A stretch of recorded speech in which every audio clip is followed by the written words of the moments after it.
ગોળીય વક્ર સપાટી પાસે થતું વક્રીભવન.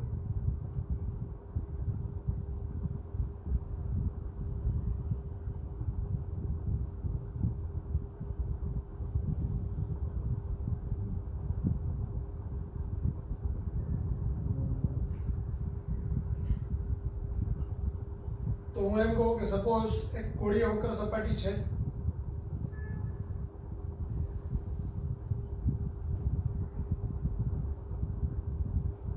અહીંયા કોઈ એક બિંદુવત વસ્તુ મૂકેલી છે. તો આ વસ્તુ અંતર u. આનો વક્રીભવનાંક n1 હોય અને અહીંથી ધારો કે એનું પ્રતિબિંબ અહીંયા રચાય છે. તો આ પ્રતિબિંબ અંતર v. આનો વક્રીભવનાંક n2 હોય તો અને આની વક્રતા ત્રિજ્યા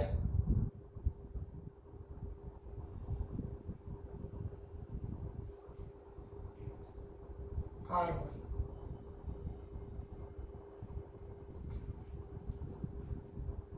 તો સૂત્ર છે -n1/u + n2/v બરાબર n2 - n1/r.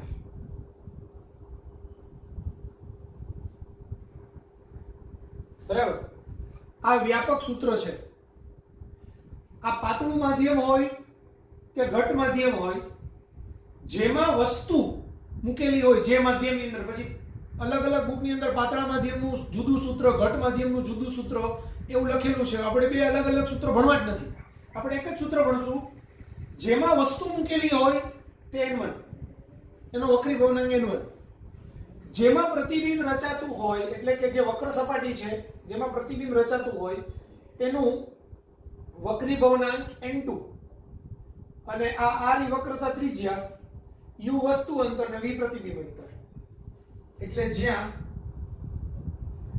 n1 બરાબર વસ્તુ જે માધ્યમમાં મૂકેલી હોય તેનો વક્રીભવનાંક, n2 એટલે પ્રતિબિંબ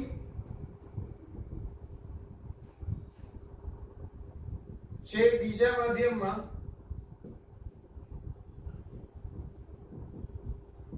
રચાય છે તેનો વક્રીભવનાંક.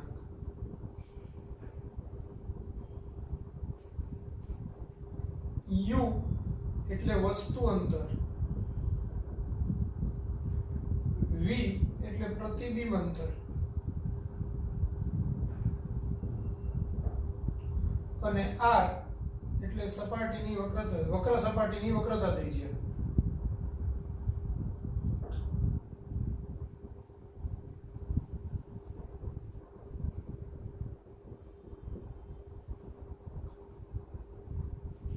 આવું થશે.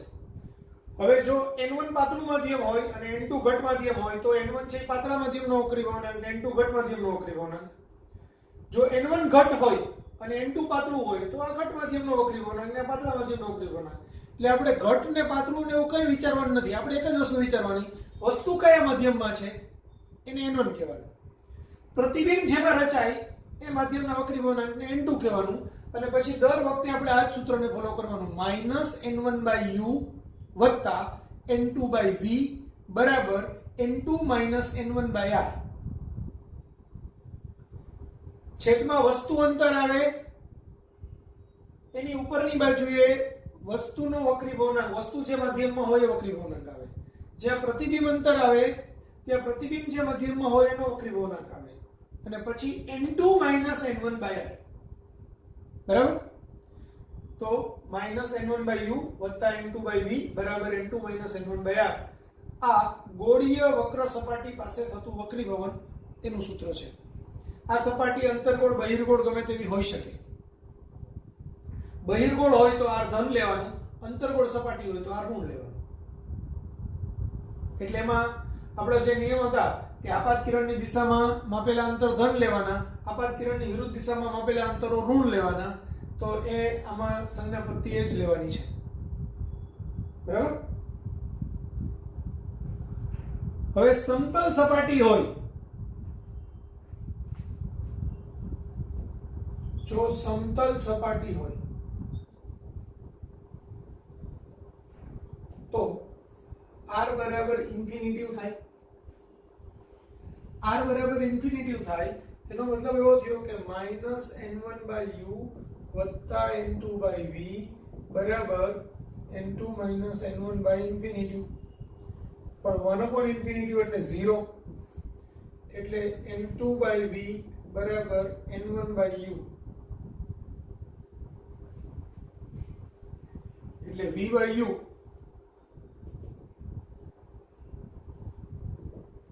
બરાબર n2/n1. આ સમતલ સપાટી માટે.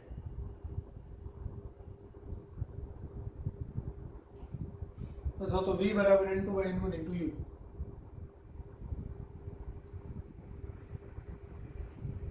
હવે લેન્સ.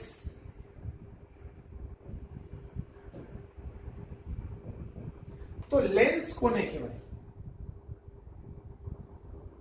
તો બે વક્ર સપાટીઓ વચ્ચે ઘેરાતા માધ્યમને લેન્સ કહેવાય. દાખલા તરીકે હું એમ કહું કે ભાઈ અહીંયા અહીંથી આમ ઇન્ફિનિટિવ સુધી કાચ હોય, પણ હજુ આ બાજુ એવું એમ વિચારવું કે ભાઈ અહીંયા જુદી વક્રતા ત્રિજ્યાનો આમ ઇન્ફિનિટિવ સુધી કાચ હોય. હવે આ બધાને હું હટાવી દઉં એટલે આ બે વક્ર સપાટી થઈ. અહીંથી વક્ર સપાટી આમ થઈ અને અહીંથી વક્ર સપાટી આમ થઈ. બરાબર. આ ધારો કે હવા છે, આ હવા છે, આ હવા સિવાયનું કોઈ માધ્યમ બી હોઈ શકે, આ પાણી હોય, આ હવા હોય, આ કાચ હોય, ગમે તે હોઈ શકે. બરાબર.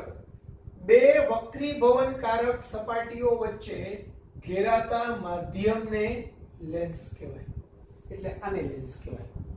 હવે પાણીની અંદર હવાનો પરપોટો હોય, પાણીની અંદર હવાનો પરપોટો હોય તો હવાના પરપોટાને પણ લેન્સ ગણાય. યાદ રાખજો. બરાબર. તો લેન્સ એટલે શું? જેની બે સપાટી વક્ર છે. હવે આવો લેન્સ હોય તો આને દ્વિબહિર્ગોળ લેન્સ કહેવાય. આવો લેન્સ હોય તો સમતલ બહિર્ગોળ લેન્સ કહેવાય. આમ હોય તો બહિર્ગોળ સમતલ લેન્સ કહેવાય. આમ હોય તો આને અંતર્ગોળ બહિર્ગોળ લેન્સ કહેવાય. આમ હોય તો બહિર્ગોળ અંતર્ગોળ લેન્સ કહેવાય. બરાબર. તો આ બધા લેન્સના પ્રકાર છે. પછી અંતર્ગોળ આવે તો હવે આ અંતર્ગોળ લેન્સ કહેવાય. આ અંતર્ગોળ સમતલ લેન્સ કહેવાય. પછી આ અંતર્ગોળ સમતલ અંતર્ગોળ લેન્સ થાય એનાથી ઊંધો. બરાબર. પછી ઘણી વખત એ જુદી જુદી વક્રતા ત્રિજ્યાઓ હોય.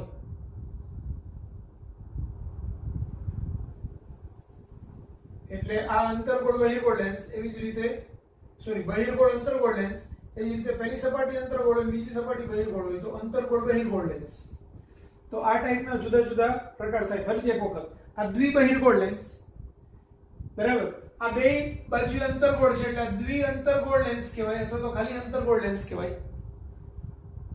આ અંતર્ગોળ સમતલ લેન્સ કહેવાય. આ સમતલ અંતર્ગોળ લેન્સ કહેવાય. આ સમતલ બહિર્ગોળ લેન્સ કહેવાય. આ બહિર્ગોળ સમતલ લેન્સ કહેવાય. આ અંતર્ગોળ બહિર્ગોળ લેન્સ કહેવાય. આ બહિર્ગોળ અંતર્ગોળ લેન્સ કહેવાય. બરાબર. આ બે બહિર્ગોળ આપણે અંતર્ગોળ બહિર્ગોળ લેન્સ ઓલરેડી એક વખત આવી ગયું છે. તો આ ટાઈપના જુદા જુદા લેન્સના પ્રકારો છે. બરાબર. હવે દરેક લેન્સને બે મુખ્ય કેન્દ્રો હોય. અરીસાને એક જ મુખ્ય કેન્દ્ર હોય, પણ લેન્સમાં દરેક લેન્સને બે મુખ્ય કેન્દ્ર હોય. તો આ મુખ્ય કેન્દ્ર જરાક જોઈ લઈએ આપણે.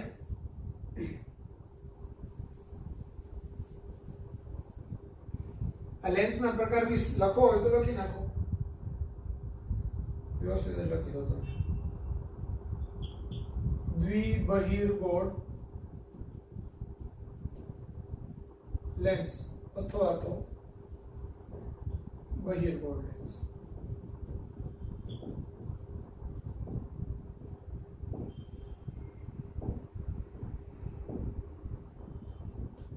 સમતલ બહિર્ગોળ લેન્સ.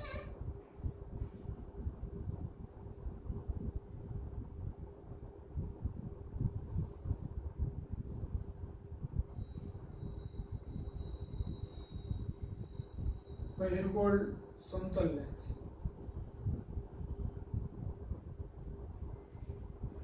પછી દ્વિઅંતર્ગોળ લેન્સ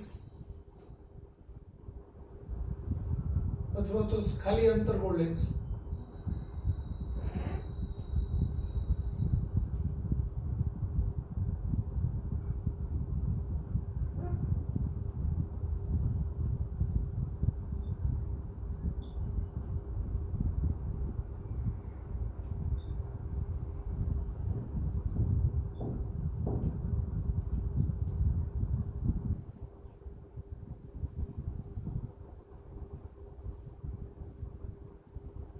અંતર્ગોળ સમતલ લેન્સ. આ સમતલ અંતર્ગોળ લેન્સ.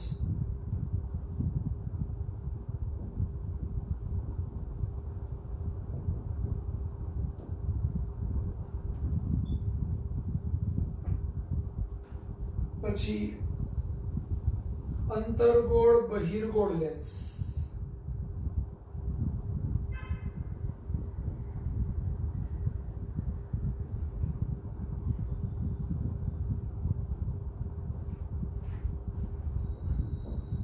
બહિર્ગોળ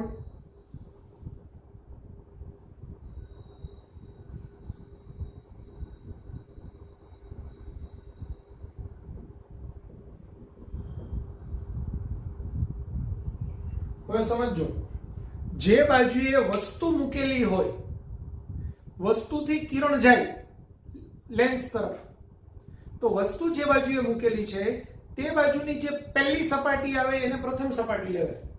પછી એ સમતલ આવે તો સમતલ, બહિર્ગોળ આવે તો બહિર્ગોળ, અંતર્ગોળ આવે તો અંતર્ગોળ, જે બી હોય તે રીતે લેન્સનો પ્રકાર નક્કી થાય. એટલે આ લેન્સ અંતર્ગોળ બહિર્ગોળ લેન્સ છે. જો વસ્તુ આ બાજુએ મૂકી હોય તો આને હું ઊંધો કરી નાખું, આ લેન્સને હું ઊંધો કરી નાખું, વસ્તુ પેલી બાજુએ મૂકું, સોરી, અને પછી વસ્તુ આ બાજુએ જ રાખું, તો એ બહિર્ગોળ અંતર્ગોળ લેન્સ થઈ જાય. એટલે મેં ધારો કે અહીંયા પેન રાખેલી છે, હવે હું આમ લેન્સ રાખું આવી રીતે, તો આ બહિર્ગોળ અંતર્ગોળ લેન્સ કહેવાય.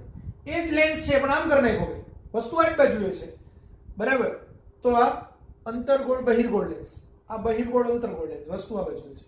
ક્લિયર થઈ ગયું? એવી જ રીતે આને બી ઊંધો કરો તો બહિર્ગોળ સમતલ લેન્સ થઈ જાય, અને સમતલ બહિર્ગોળ લેન્સ. આવી રીતે નક્કી થાય. એટલે વસ્તુ જે બાજુએ છે તે પહેલી સપાટી કહેવાય, અને એ પહેલી સપાટીને ધ્યાનમાં રાખીને પહેલી સપાટી પછી બીજી સપાટી, એવી રીતે એનું નામ નક્કી થાય. ક્લિયર થઈ ગયું? કમ્પ્લીટ? પહેલા આટલું લખી નાખો.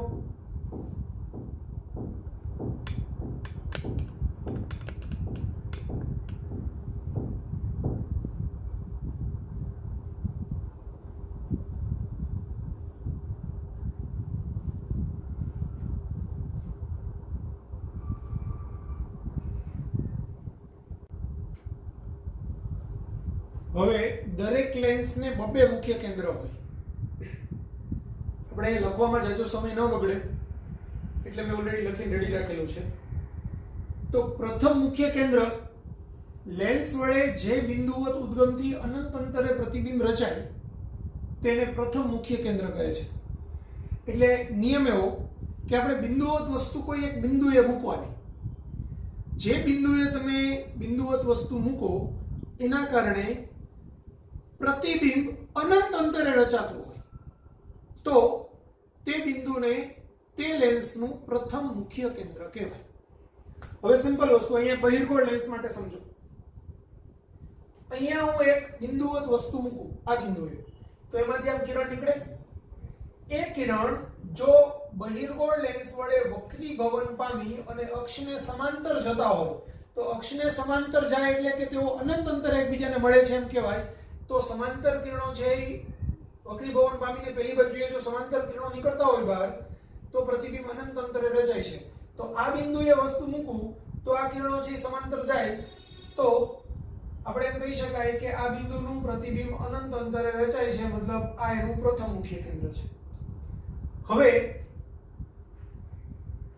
અંતર્ગોળ લેન્સમાં જો વસ્તુ અહીંયા મૂકો તો અહીંથી તો આ કિરણો જાય, બરાબર, એ હજુ એનાથી આમ દૂર જાય, તો એ પ્રતિબિંબ છે અનંત અંતરે નહીં, એ પાછળની બાજુએ પાછું ત્યાં જ છે. એટલે આપણે ત્યાં શું થાય કે જો પ્રકાશના કિરણ આમથી આવે, બરાબર, આમથી કિરણ આવે અને આમ જાય, એટલે કારણ કે બહિર્ગોળ લેન્સ શું કરે, તો બહિર્ગોળ લેન્સ છે તે દૂર જતા કિરણોને ભેગા કરે, જ્યારે અંતર્ગોળ લેન્સ શું કરે, નજીક આવતા કિરણને દૂર કરવાનો ટ્રાય કરે, દૂર જતા કિરણને વધુ દૂર કરે, બરાબર.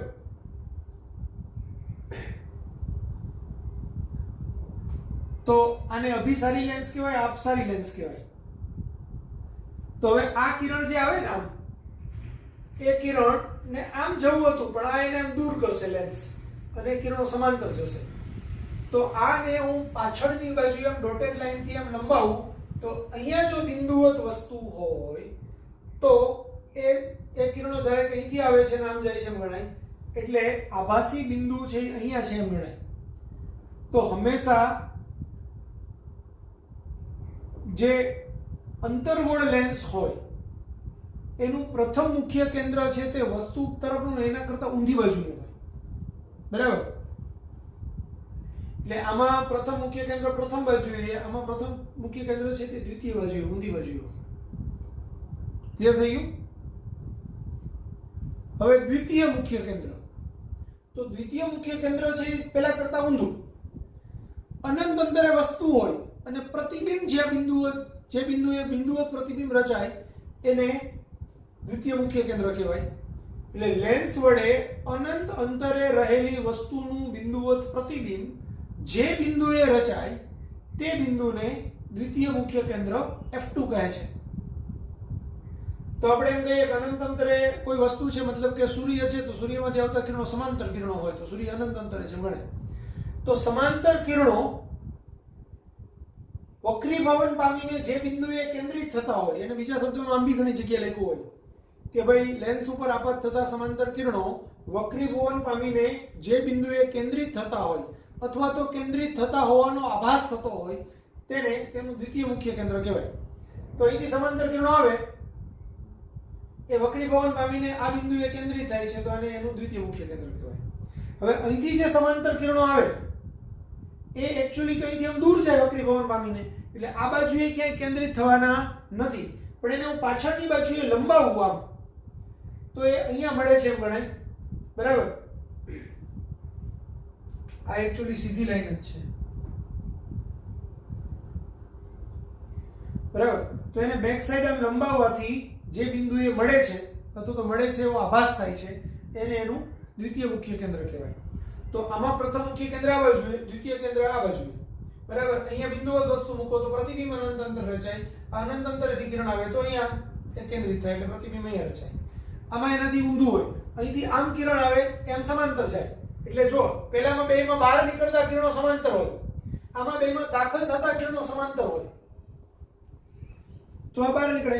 હવે એનાથી એક્ઝેક્ટ ઊંધું, અહીંયા દાખલ થતા સમાંતર હોય તો અહીંથી આમ જશે, એને ડોટેડ લાઈન આમ લંબાવીએ તો F2. એટલે અહીંયા F1 છે તે પેલી બાજુએ હોય અને F2 આ બાજુએ હોય. આમાં F1 છે એ ફર્સ્ટ બાજુએ જોઈએ ને F2 છે તે સેકન્ડ બાજુએ, બરાબર.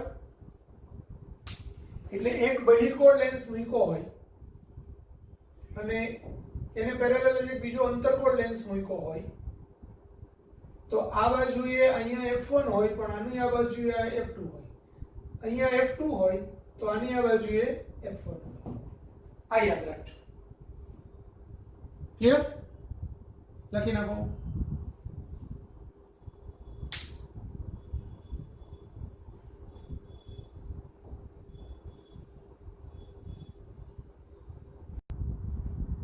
હવે બહિર્ગોળ લેન્સ વડે રચાતા પ્રતિબિંબો. તો આપણે બહિર્ગોળ જેવી રીતે અરીસાની અંદર જુદા જુદા આપણે કેસ ડિસ્કસ કરેલા હતા, એમાં અંતર્ગોળ અરીસાના જુદા જુદા કેસ ડિસ્કસ કર્યા હતા, બહિર્ગોળ અરીસાના કેસ ડિસ્કસ કર્યા હતા. તો પેલામાં અંતર્ગોળ અરીસાના જેવા કેસ છે એવા જ સેમ કેસ બહિર્ગોળ લેન્સ માટે છે. અંતર્ગોળ અરીસો, બહિર્ગોળ લેન્સ. એવી જ રીતે જેવા કેસ બહિર્ગોળ અરીસા માટે હતા એવા જ કેસ અંતર્ગોળ લેન્સ માટે છે. એ આપણે એક પછી એક જોતા જઈએ, એનું કમ્પેરિઝન પેલા સાથે બી અરીસા સાથે બી કરતા જઈએ. તો આપણે પેલા બહિર્ગોળ લેન્સ વડે રચાતા પ્રતિબિંબો એનો અભ્યાસ કરીએ. એમાં પહેલો કેસ વસ્તુ અનંત અંતરે હોય. હવે વસ્તુ અનંત અંતરે હોય તો અનંત અંતરે રહેલા કિરણો એ બહિર્ગોળ લેન્સ વડે કેન્દ્રિત થઈ અને દ્વિતીય મુખ્ય કેન્દ્ર પર કેન્દ્રિત થાય. એટલે અનંત અંતરે રહેલા કિરણો, સમાંતર કિરણો આવે એ વક્રીભવન પામી અને દ્વિતીય મુખ્ય કેન્દ્ર પર કેન્દ્રિત થાય એટલે અહીંયા એનું પ્રતિબિંબ રચાય. પ્રતિબિંબ કેવું રચાય તો કે હંમેશા અનંત અંતરેથી વસ્તુનું પ્રતિબિંબ રચાય એ પ્રતિબિંબ ઉલટું પ્રતિબિંબ રચાય, બિંદુવત નાનું રચાય. એટલે પ્રતિબિંબનું સ્થાન ક્યાં હોય? F પર. પ્રતિબિંબનો પ્રકાર ક્યાં હોય, કેવો હોય તો કે વાસ્તવિક અને ઉલટું. વાસ્તવિક શા માટે તો કે અહીંથી જે કિરણો આવે છે તે વક્રીભવન પામી અને વાસ્તવિક રીતે એકબીજાને મળે છે. હંમેશા અરીસાના કિસ્સામાં કિરણો આમ આવે એ વક્રીભવન પામી અને જે બાજુએ વસ્તુ હોય તે જ બાજુએ પ્રતિબિંબ રચાય તો વાસ્તવિક હોય. બરાબર? વાસ્તવિક પ્રતિબિંબ હંમેશા ઉલટું હોય. આ ફિક્સ છે. તો અહીંયા બી પ્રકાશના કિરણો અહીંથી આવે એ વક્રીભવન પામી અને હંમેશા બીજી બાજુએ રચાય તો વાસ્તવિક હોય. અરીસામાં જે બાજુએ વસ્તુ તે જ બાજુએ પ્રતિબિંબ તો વાસ્તવિક. લેન્સમાં જે બાજુએ વસ્તુ એની વિરુદ્ધ દિશામાં પ્રતિબિંબ તો વાસ્તવિક. એટલે અહીંયા પ્રતિબિંબ રચાય છે એટલે વાસ્તવિક છે. એ પ્રતિબિંબ હંમેશા ઉલટું રચાય એટલે પ્રતિબિંબનો પ્રકાર વાસ્તવિક અને ઉલટું હોય. આ પ્રતિબિંબ બિંદુવત હોય, બરાબર, અને ઉલટું એટલે ખૂબ જ ઘણું જ નાનું હોય. બિંદુવત છે, સૂર્ય એવડો મોટો છે પણ એનું પ્રતિબિંબ તો ટપકું રચે, બિંદુવત રચે. એટલે એની મોટવણી m is very very less than -1. એટલે એની મોટવણી ઋણ હોય કારણ કે ઉલટું પ્રતિબિંબ છે. બિંદુવત પ્રતિબિંબ છે એટલે વસ્તુ કરતા ખૂબ નાનું છે એટલે એની મોટવણી છે એ 1 કરતા ખૂબ નાની હોય, માઇનસમાં હોય એટલે -1 કરતા ખૂબ નાની હોય એમ આપણે કહી શકીએ. ક્લિયર? ઓકે.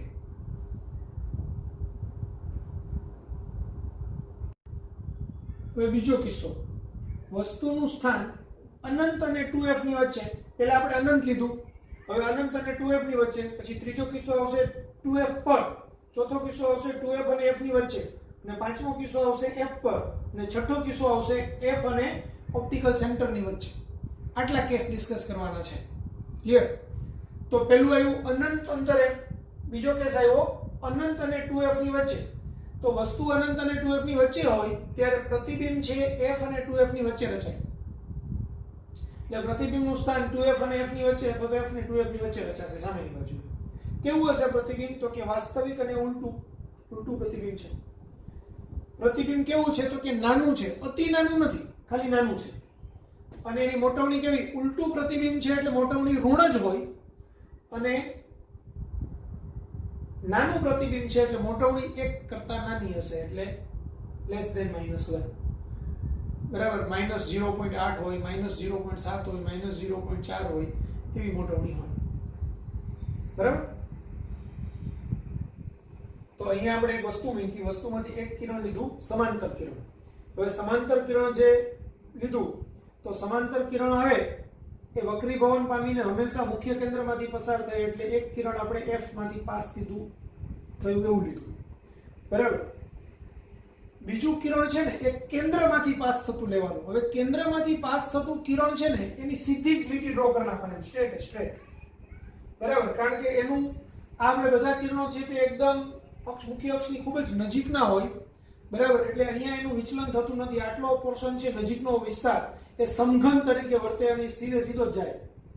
બરાબર?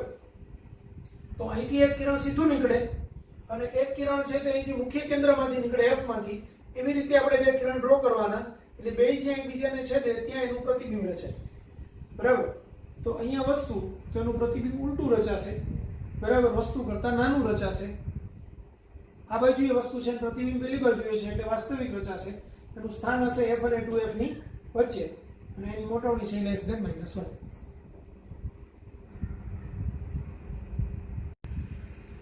તો એ ત્રીજો કિસ્સો, વસ્તુનું સ્થાન 2f પર. તો વસ્તુ 2f પર હોય ત્યારે એનું પ્રતિબિંબ પણ 2f પર રચાય. એટલે એનું પ્રતિબિંબનું સ્થાન પણ 2f પર. એ બી કેવું છે, વાસ્તવિક અને ઉલટું છે. વસ્તુ જેવડું જ છે, જેવડી વસ્તુ એવું જ પ્રતિબિંબ. 2f પર વસ્તુઓ મૂકેલી હોય તો પ્રતિબિંબ 2f પર રચાય. ત્યારે હંમેશા પ્રતિબિંબ વસ્તુ જેવડું જ હોય અને વસ્તુ જેવડું જ છે પણ ઉલટું છે એટલે એની મોટવણી -1. કારણ કે મોટવણીનું સૂત્ર m બરાબર h'/h. હવે h' ની કિંમત -h અને નીચે તો h જ મૂકવાની હોય તો બે h કેન્સલ થાય એટલે મોટવણી -1 આવે. બરાબર. હવે અહીંયા બી આપણે પ્રતિબિંબ મેળવવાનું કેવી રીતે, તો કે 2f ઉપર એક વસ્તુ ડ્રો કરવાની, એની ટોચમાંથી એક કિરણ સમાંતર લેવાનું. એ સમાંતર કિરણ છે, પહેલા તો અહીંયા f અને 2f, તો એટલા જ અંતરે આ બાજુ f અને 2f ડ્રો કરી દેવાના. તો અહીંથી એક સમાંતર કિરણ લીધું. એ સમાંતર કિરણ છે એ હંમેશા f માંથી પાસ થાય એટલે અહીંથી વક્રીભવન પામીને f માંથી આમ લાંબી લીટી દોરી ડ્રો કરી દેવાની.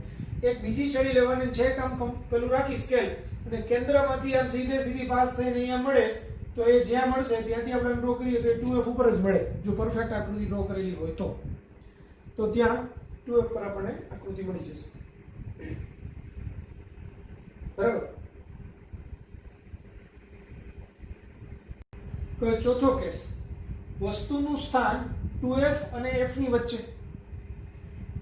તો પ્રતિબિંબ ક્યાં રચાશે, તો કે 2f થી દૂર, એટલે કે 2f અને અનંતની વચ્ચે અથવા તો 2f થી દૂર, જેમ લખો તેમ. પ્રતિબિંબનો પ્રકાર કેવો હશે, તો કે પ્રતિબિંબ છે તે વસ્તુ આ બાજુએ છે તો પ્રતિબિંબ પેલી બાજુએ, પ્રતિબિંબ વિરુદ્ધ બાજુએ હોય તો પ્રતિબિંબ ઉલટું બી હોય છે. એટલે વાસ્તવિક અને ઉલટું. કેવું છે, તો કે વસ્તુથી મોટું, આ વસ્તુ તેના કરતાં પ્રતિબિંબ મોટું છે. હવે ઉલટું પ્રતિબિંબ છે એટલે મોટવણી એની ઋણ હશે અને મોટું પ્રતિબિંબ છે એટલે મોટવણી છે એ 1 કરતાં મોટી હશે, એટલે -5, -6, -3 એવી મોટવણી હશે. તો મોટવણી એ ઋણ છે અને 1 કરતાં મોટી છે. તો 2f અને f ની વચ્ચે જ્યારે પ્રતિબિંબ મૂકીએ, વસ્તુ મૂકીએ ત્યારે પ્રતિબિંબ 2f થી દૂર રચાય, વાસ્તવિક અને ઉલટું રચાય, વસ્તુથી મોટું રચાય, મોટવણી એની માઇનસમાં હોય અને 1 કરતાં મોટી હોય. હવે પાંચમો કેસ, તો વસ્તુનું સ્થાન f પર ત્યારે પ્રતિબિંબનું સ્થાન અનંત અંતરે.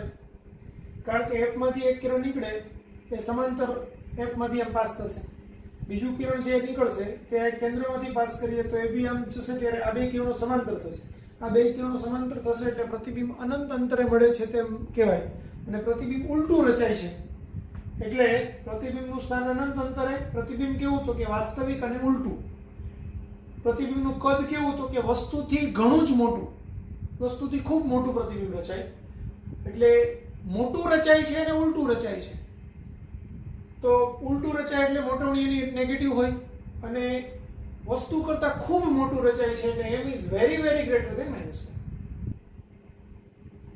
બરાબર, આવું થશે. લખી નાખો.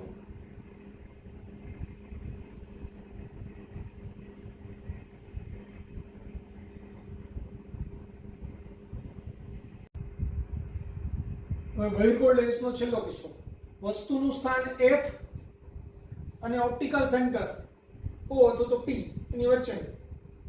બરાબર. લેન્સમાં અને ઓપ્ટિકલ સેન્ટર કહેવાય અને અરીસાની અંદર એને ધ્રુવ કહેવાય. બરાબર. તો લેન્સની અંદર કેવું હોય કે આ બે છે બિંદુઓ, જ્યાં ટૂંકમાં આ વક્ર સપાટી અને આ વક્ર સપાટી જ્યાં એકબીજાને મળતી હોય ત્યાંથી આપણે એક આમ લાઈન ડ્રો કરીએ એટલે કે એની મધ્ય રેખા હોય, બે એકબીજાને જ્યાં છેદે તે એનું ઓપ્ટિકલ સેન્ટર કહેવાય. બધા અંતરો છે તે ઓપ્ટિકલ સેન્ટરથી મપાય. બરાબર. તો વસ્તુનું સ્થાન f અને ઓપ્ટિકલ બિંદુની વચ્ચે, પ્રતિબિંબનું સ્થાન વસ્તુ તરફ, આ બાજુએ વસ્તુ છે તો પ્રતિબિંબ એક બાજુએ રચાશે એટલે વસ્તુ તરફ રચાશે. કેવું રચાશે, તો કે આભાસી અને ચતુર રચાશે. આ ચતુર પ્રતિબિંબ છે, વસ્તુ આવું છે, આ બાજુએ જ ઉપર છે તો પ્રતિબિંબ પણ ઉપર રચાય છે. બરાબર. વસ્તુ આ બાજુએ છે, પ્રતિબિંબ એની વિરુદ્ધ દિશામાં રચાય તો વાસ્તવિક હોય, પણ જે બાજુએ વસ્તુ છે તે જ બાજુએ રચાય તો આભાસી હોય. શા માટે આભાસી હોય એનું કારણ કહું. અહીંથી જે કિરણ નીકળ્યું સમાંતર કિરણ એ વક્રીભવન પામીને આમ જાય છે, F માંથી પાસ થાય છે. A માંથી નીકળ્યું છે કિરણ એ કેન્દ્રમાંથી પાસ થાય તો એ સીધે સીધું આમ ઇન્ફિનિટી સુધી જશે. બરાબર. આ બંને કિરણો એકબીજાને ક્યાંય મળતા નથી, આમ અનંત સુધી જાય.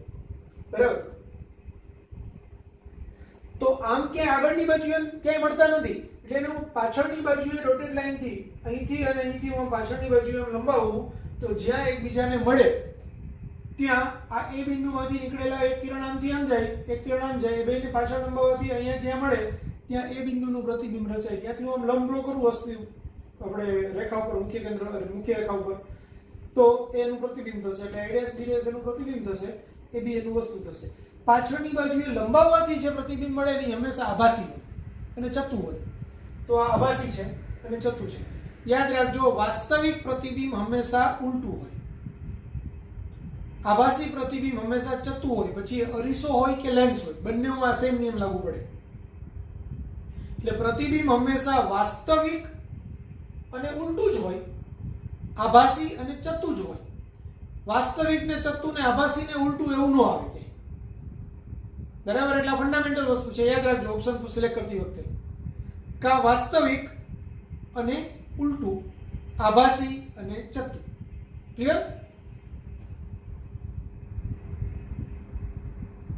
તો જ્યારે F અને P ની વચ્ચે વસ્તુને મૂકીએ ત્યારે પ્રતિબિંબ છે તે વસ્તુ તરફ રચાય, પછી એ ગમે ત્યારે રચાય, એની આવું થશે. તો અહીંયા જેટલા કેસ છે એ જ સેમ કેસ આપણે અંતર્ગોળ અરીસા માટે જોયેલા. બરાબર. તો અંતર્ગોળ અરીસાના બધા કેસ અહીંયા 2F આવે, પહેલામાં C આવે, વક્રતા કેન્દ્ર. બરાબર. તો અહીંયા આપણે એમ કહી શકાય કે અનંત અંતરે જે વસ્તુ છે એનું પ્રતિબિંબ ક્યાં રચાય? તો કે અનંત અંતરે વસ્તુ હોય તેમાંથી સમાંતર કિરણો આવે તે બીજા મુખ્ય કેન્દ્ર પર રચાય, એટલે એનું પ્રતિબિંબ F પર રચાય. પછી અનંત અને 2F ની વચ્ચે વસ્તુ જ્યારે મૂકીએ ત્યારે પ્રતિબિંબ ક્યાં રચાય? તો કે ત્યારે F અને 2F ની વચ્ચે રચાય. પછી 2F પર વસ્તુ મૂકીએ ત્યારે પ્રતિબિંબ ક્યાં રચાય? 2F પર રચાય. પછી 2F અને F ની વચ્ચે વસ્તુ મૂકીએ ત્યારે પ્રતિબિંબ ક્યાં રચાય? તો કે પ્રતિબિંબ 2F અને અનંતની વચ્ચે રચાય ક્યાં. બરાબર. પછી પ્રતિબિંબને આપણે વસ્તુને આપણે F પર મૂકીએ ત્યારે પ્રતિબિંબ ક્યાં રચાય? અનંત અંતરે રચાય. અને જ્યારે F અને ઓપ્ટિકલ સેન્ટરની વચ્ચે મૂકીએ ત્યારે પ્રતિબિંબ છે એની સાઈડ બદલાવી નાખે હવે, અને કઈ બાજુ આવી જાય? તો કે વસ્તુ તરફ જ રચાય કોઈ બી જગ્યાએ, અને પ્રતિબિંબ છે તે આભાસી અને ચત્તુ હોય. બાકીના બધા પ્રતિબિંબ કેવા હોય? વાસ્તવિક અને ઉલટા.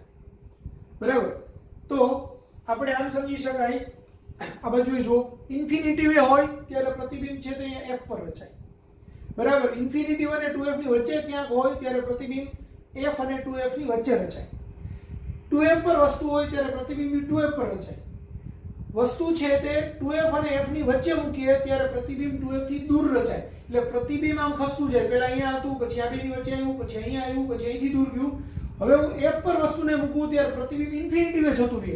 એટલે આમ અનંતે હોય ત્યારે અહીંયા હોય, અનંતથી જેમ આમ આવતું જાય એમ પ્રતિબિંબ અહીંથી આમ ખસતું જાય.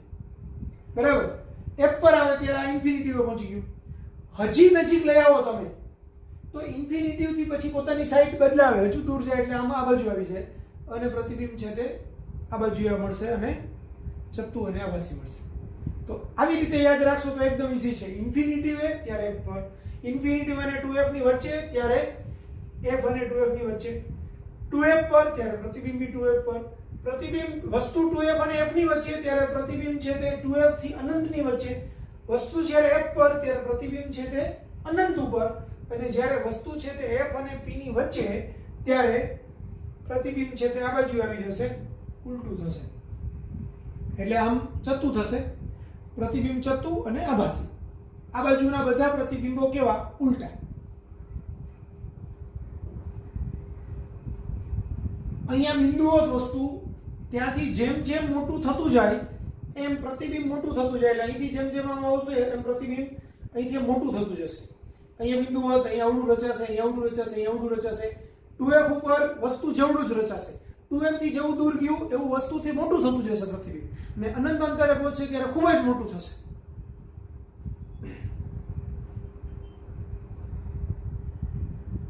તો આવા જ સેમ કેસ આપણે અરીસામાં પણ જોયેલા, પણ એ બધા કેસ અંતર્ગોળ અરીસામાં જોયેલા.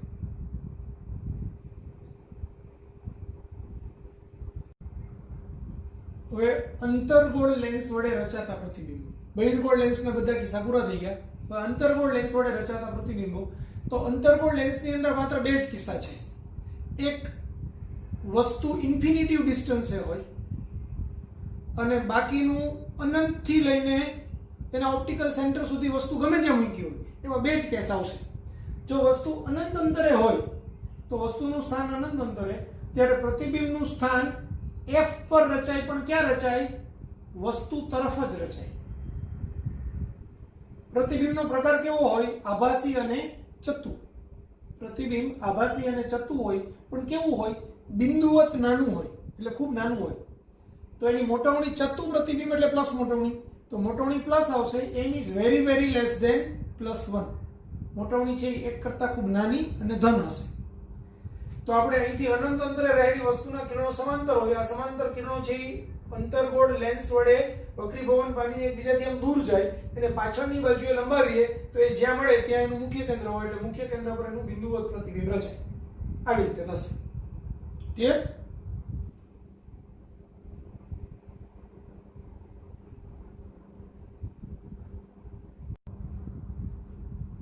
હવે અંતર્ગોળ લેન્સનો બીજો કિસ્સો. પહેલો કિસ્સો હતો અનંત અંતર વાળો. અનંત અંતરે વસ્તુ મૂકી હોય તો પ્રતિબિંબ ક્યાં રચાય? વસ્તુ તરફ જ રચાય અને એના મુખ્ય કેન્દ્ર પર રચાય. બીજો કિસ્સો છે વસ્તુનું સ્થાન મુખ્ય અક્ષ પર ગમે તે અંતરે હોય, અનંત સિવાયના કોઈ બી ડિસ્ટન્સ હોય, મુખ્ય અક્ષ પર f પર હોય, f ને p ની વચ્ચે હોય, f ને 2f ની વચ્ચે હોય, 2f થી દૂર હોય, ગમે ત્યાં હોય,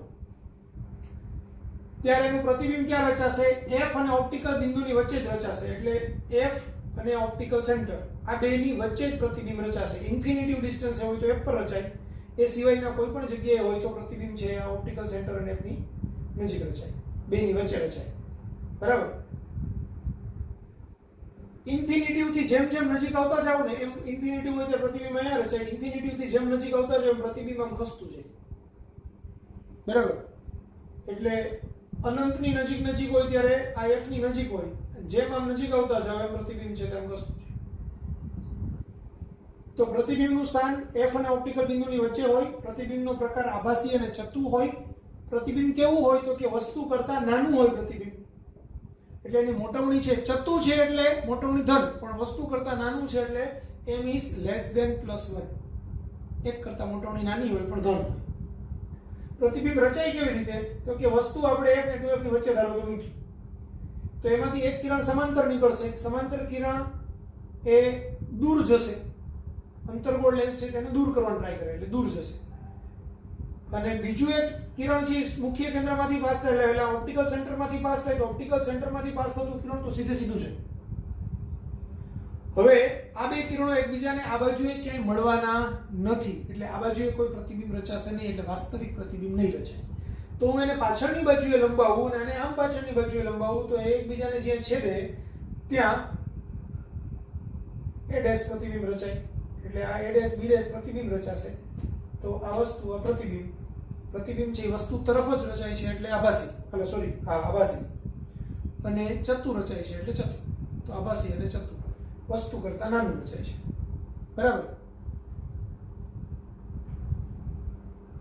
તો અંતર્ગોળ લેન્સ અને બહિર્ગોળ અરીસો એના બધા કેસ સરખા હોય. બહિર્ગોળ અરીસામાં પણ શું હોય તો કે વસ્તુ છે ઇન્ફિનિટિવ ડિસ્ટન્સે હોય ત્યારે એનું પ્રતિબિંબ છે તે મુખ્ય કેન્દ્ર પર રચાય. બરાબર? અને એના સિવાયના બીજા કોઈ બી જગ્યાએ હોય તો એનું પ્રતિબિંબ છે તે f અને એના ધ્રુવ વચ્ચે ગમે ત્યાં રચાય. તો અહીંયા વિષય એવું જ છે. બરાબર? ખાલી એટલો ફરક કે બહિર્ગોળ અરીસાની અંદર પ્રતિબિંબ અરીસાની પાછળ રચાય, આમાં વસ્તુ તરફ રચાય. બાકી પ્રતિબિંબ બેની અંદર આભાસી અને ચત્તુ જ હોય. બેની મોટવણી છે લેસ ધેન 1 જ હોય, પ્રતિબિંબ હંમેશા નાનું જ હોય. એટલે આ બધું છે તે સેમ જ લાગુ પડે અંતર્ગોળ લેન્સ અને બહિર્ગોળ અરીસો. એવી જ રીતે અંતર્ગોળ અરીસો અને બહિર્ગોળ લેન્સ એ બેના કિસ્સામાં સરખા છે. બરાબર? એટલે સામે છે. લેન્સ અને અરીસાની અંદર પ્રકાર એકબીજાની સામે છે. બહિર્ગોળ અરીસો, અંતર્ગોળ લેન્સ. એવી જ રીતે પેલામાં અંતર્ગોળ અરીસો અને બહિર્ગોળ લેન્સ. અંતર્ગોળ લેન્સ અને બહિર્ગોળ અરીસો એની અંદર માત્ર બે જ કેસ આવે, એક ઇન્ફિનિટી વાળો ને કોઈ બી અંતર. અને એની અંદર હંમેશા પ્રતિબિંબો કેવા રચાય? છતાં જ પ્રતિબિંબ રચાય, આભાસી જ રચાય. એટલે કોના વડે હંમેશા પ્રતિબિંબ આભાસી અને છતાં રચાય? તો અંતર્ગોળ અરીસો, અંતર્ગોળ લેન્સ અને બહિર્ગોળ અરીસો એના વડે રચાતા પ્રતિબિંબો હંમેશા આભાસી અને છતાં જ હોય, વસ્તુ કરતા નાના હોય, એટલે એની મોટવણી લેસ ધેન 1 હોય. બરાબર? તો જ્યારે તમને મોટવણી 1 કરતા નાની છે એમ કીધેલું હોય ત્યારે ફિક્સ જ થઈ જાય. અરીસાની વાત હોય તો એ બહિર્ગોળ અરીસો હોય, અને લેન્સની વાત હોય તો એ અંતર્ગોળ લેન્સ.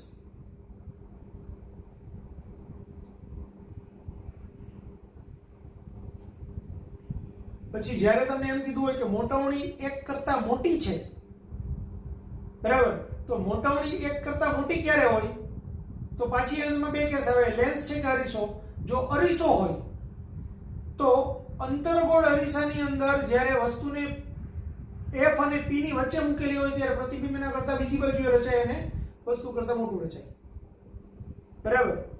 જ્યારે લેન્સની વાત હોય ત્યારે બહિર્ગોળ લેન્સની અંદર વસ્તુને F અને ઓપ્ટિકલ સેન્ટરની વચ્ચે મૂકેલી હોય ત્યારે એ પ્રતિબિંબ ચતુર રચાય, વસ્તુ તરફ જ રચાય અને વસ્તુ કરતા મોટું રચાય, એટલે મોટવણી ગ્રેટર ધેન +1 આવું થાય.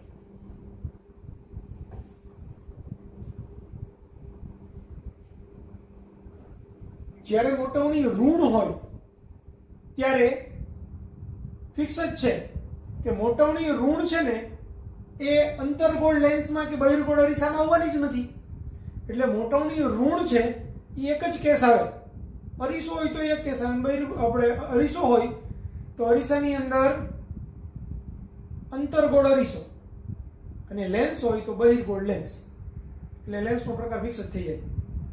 મોટવણી ઋણ હોય તો બહિર્ગોળ લેન્સ હોય, અને મોટવણી ઋણ હોય અને અરીસો હોય તો એ અંતર્ગોળ અરીસો હોય.